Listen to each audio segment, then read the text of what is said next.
ಹ, ವಿದ್ಯಾರ್ಥಿಗಳೇ, 2016 54ನೇ ಪ್ರಶ್ನೆ.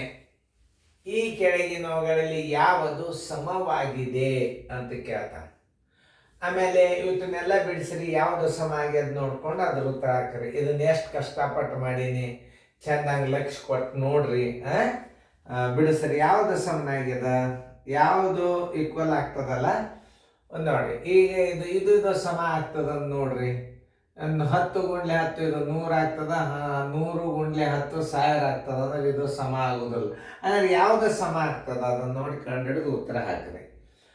ವಿಡಿಯೋ ಆನ್ ಮಾಡ್ರಿ, ನಾ ತಿಳಿಸ್ತೀನಿ. ಓಕೆ, ನಾ ಇಲ್ಲಿ ತಿಳ್ಸೋ ಮುಂದೆ ಲಕ್ಷ ಕೊಟ್ಟು ನೋಡಿ. ಎ ಬಿಡಿಸ್ರಿ. ಈಗ ಎ ಏನದಲ್ಲ 10 ಗುಂಡ್ಲೆ 100.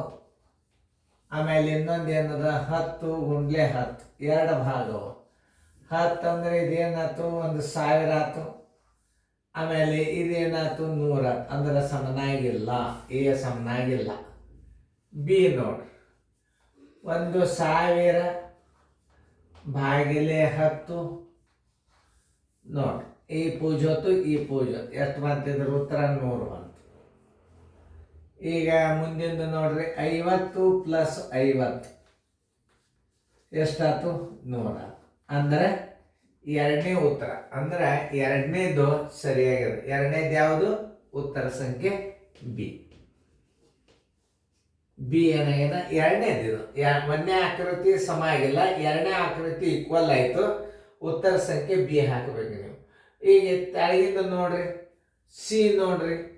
60 ಗುಂಡ್ಲೆ 2 60 ಗುಂಡ್ಲೆ 2 ಸಮ 100 ಮೈನಸ್ 20. 100 ಮೈನಸ್ 20 ಬರೋಬ್ಬರಿ ಎಷ್ಟಾಯ್ತು? 120 80. ಸಮ ಆಗಿಲ್ಲ, ಯಾವುದೂ ಸಮ ಆಗಿಲ್ಲ.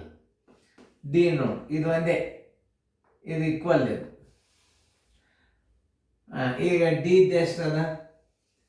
20 ಗುಂಡ್ಲೆ 20 ಸಮ 40 ಗುಂಡ್ಲೆ 5 ನೋಡಿ. ಇದು 20 400 ಆಯ್ತು. 40 ಗುಂಡ್ಲೆ 5 ಅಂದ್ರೆ ಇದು 200. ಇದು ಸಮನಾಗಿಲ್ಲ, ಇದು ಸಮನಾಗಿಲ್ಲ, ಇದು ಸಮನಾಗ್ಯದ, ಇದು ಸಮನಾಗಿಲ್ಲ. ಸಮನಾಗಿಲ್ಲ ಅಂದ್ರೆ ಈ ಚಿತ್ರ ನೋಡ್ಕೊಡ್ರಿ. ಇದು ಸಮನಾಗ್ಯದ, ಇದು ಸಮನಾಗಿಲ್ಲ, ಇದು ಸಮನಾಗಿಲ್ಲ. ಉತ್ತರ ಸಂಖ್ಯೆ ಬಿ. ಎರಡನೇ ಉತ್ತರ ಹಾಕ್ರಿ, ಕರೆಕ್ಟಾಗಿ ನೋಡ್ರಿ, ಸರಿಯಾಗಿ ತಿಳ್ಕೊಡ್ರಿ. ನೋಡ್ರಿ ಆಕೃತಿ ಹೆಂಗಾಗ್ಯದ, ಎಷ್ಟು ಇದರಲ್ಲೇ ತೆಗೆದಿರ್ತದ. ಕಾಳಜಿಪೂರ್ವಕವಾಗಿ ನೋಡ್ಕೋಬೇಕು. ಚಿತ್ರ ನೋಡ್ಕೊಂಡು ಉತ್ತರ ಹಾಕ್ರಿ. ನೋಡೋದು ಪಿಕ್ಟೋಗ್ರಾಫ್ ನೋಡಿ ಉತ್ತರ ಹಾಕೋದು.